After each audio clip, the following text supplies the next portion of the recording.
महिलेच्या पर्समधून 1.25 लाखांचे दागिने उडवले. देवळी पोलिसांकडून अवधूतवाडी पोलिसांकडे गुन्हा वर्ग.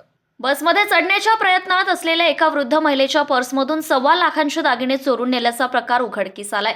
ही घटना अवधूतवाडी पोलीस ठाण्याच्या हद्दीतील बस स्थानकात घडली आहे. या प्रकरणात पोलिसांनी गुन्ह्याची नोंद केली आहे. कळंब निवासी अलोने नामक महिला यवतमाळ येथे आपल्या परिवारासह आल्या होत्या. येथील काम आटोपून त्या वर्धेकडे जाणाऱ्या बसमध्ये चढत असताना तेवढ्यातच अज्ञात चोरट्यांनी महिलेच्या पर्समधील सोन्याचे दागिने व काही रोकड असा एकूण 1,17,000चा मुद्देमाल उडवला.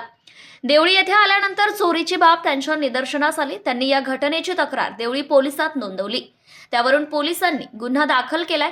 गुन्ह्याचे घटनास्थळ हे अवधूतवाडी पोलीस ठाण्याच्या हद्दीतील असल्याचं तपासादरम्यान पोलिसांच्या लक्षात आलंय. त्यामुळे हा गुन्हा देवळी पोलिसांकडून अवधूतवाडी पोलिसांकडे वर्ग करण्यात आला आहे. प्रतिनिधी गणेश शिंदे, यवतमाळ.